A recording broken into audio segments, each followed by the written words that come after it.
जिंदगी में कोई रोकने टोकने वाला मिला है तो शुक्र मानो, क्योंकि जिस बाग का माली नहीं होता वो बाग उजड़ जाता है। नमस्कार दोस्तों, स्वागत है आप सबका मेरे चैनल पे। फिर आज आपके सामने एक छोटी सी कहानी लेकर। कहानी छोटी लेकिन सीख बड़ी। कहानी को अंत तक जरूर सुनिएगा। एक लड़का अपने पिता के पास जाता है। लड़के की ज्यादा उम्र नहीं होती और पिता से पूछता है कि पिताजी, जिंदगी में खुश रहने का रास्ता क्या है? What is the secret of happy life? पिता अपने बच्चे तरफ देखता है और कहता है कि बहुत ही बड़ी बात बहुत कम उम्र में पूछी है तुमने। अपने पुत्र को घर के बाहर ले जाते हैं और दूर पहाड़ी पर दिखाते हैं कि वो एक महल है और वो महल में एक बुद्धिमान व्यक्ति रहता है जो तुम्हारे प्रश्नों का उत्तर जरूर दे सकता है।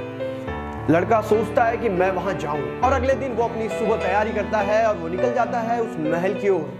जब वो उस महल में पहुंचता है तो बहुत भव्य और आलीशान महल होता है, बहुत सुंदर, और उस महल में भीड़ भी होती है। जब वो अंदर हॉल में जाता है तो वो देखता है कि एक व्यक्ति बीच में बैठे हुए हैं और बहुत सारे लोग कतार में लाइन लगाकर खड़े हैं और बुद्धिमान व्यक्ति हर व्यक्ति के प्रश्नों का उत्तर दे रहे हैं। 3-4 घंटे के इंतजार के बाद इस बच्चे का नंबर आता है और ये बच्चा जब उस व्यक्ति के पास पहुंचता है, उस बुद्धिमान व्यक्ति के पास पहुंचता है और अपना प्रश्न रखता है कि what is the secret of happy life, तब वो बुद्धिमान व्यक्ति बहुत खुश होते हैं और कहते हैं कि तुमने इतनी कम उम्र में इतना अच्छा सवाल पूछा है, बहुत अच्छी बात है। तुम एक काम करो, मैं तुम्हें इस प्रश्न का उत्तर दूं इसके पहले तुम मेरा महल देख लो, महल की सारी चीजों को देख लो और उसके बाद मैं तुम्हारे प्रश्न का उत्तर दूं। क्योंकि मैं जब तुम्हारे प्रश्नों का उत्तर दूंगा तो मैं ऐसे कैसे तुम्हारे प्रश्नों का उत्तर दे दूं? तुम पहले मेरे बारे में जान तो लो कि मैं उस लायक हूं या नहीं। और जब वो बच्चा कहता है ये भी बात सही है, तो वो बुद्धिमान व्यक्ति उस बच्चे के हाथ में एक चम्मच देता है और उस चम्मच में 2 बूंद तेल डालकर कहता है कि महल को देखते वक्त तुम्हें 2 बूंद तेल को चम्मच से नहीं गिरने देना है। वो बच्चा वो चम्मच को हाथ में लेता है और पूरे महल को घूमकर लगभग 1-2 घंटे बाद फिर वापस बुद्धिमान व्यक्ति के पास आता है। वो बुद्धिमान व्यक्ति उस बच्चे से कहता है तुमने सारे महल को घूम लिया, तुमने उस बगीचे को देखा जहां मैंने 10 सालों की मेहनत से अलग अलग प्रकार के फूलों के पेड़ लगाए हैं, तुमने उन फूलों को देखा जो बहुत सुंदर है, तुमने उन दीवारों के नक्शी काम को देखा जो बेहतरीन तरीके से बनाई गई है, तुमने क्या मेरा वो हॉल देखा जिस हॉल को मैंने अलग अलग रंगों से सजाया हुआ है।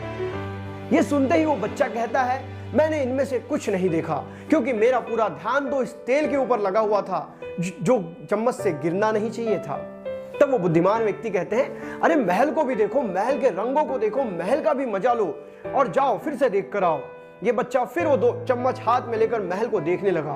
इस बार उसने उस बगीचे को भी देखा, उन सुंदर फूलों को भी देखा, उस हॉल के नक्शी काम को भी देखा, उन रंगों को भी देखा। और इन सब देखने के बाद जब वो लड़का उस बुद्धिमान व्यक्ति के पास पहुंचा तो कहा कि मैंने ऐसे फूल अपनी जिंदगी में कभी नहीं देखे, मैंने ऐसे रंग अपनी जिंदगी में कभी नहीं देखे। कितना आलीशान महल आपने बनाया है, आप तो ऐसे ही इन सब चीजों को देखकर खुश हो जाते होंगे।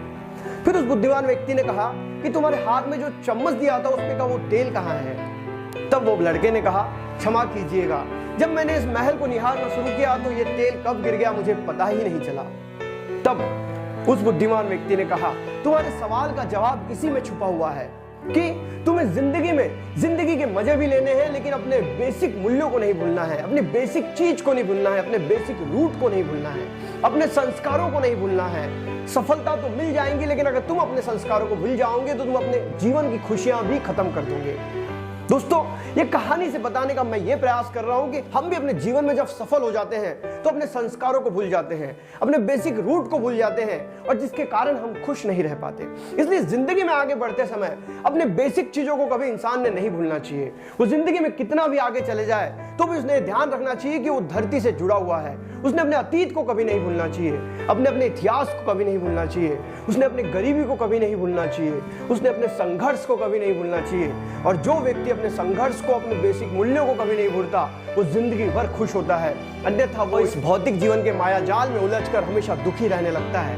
दोस्तों, छोटी सी कहानी अगर अच्छी लगी है तो वीडियो को लाइक करें। मैं इस चैनल पे रोज एक नई कहानी के साथ आता हूं। तब तक के लिए अलविदा, जय हिंद, वंदे मातरम।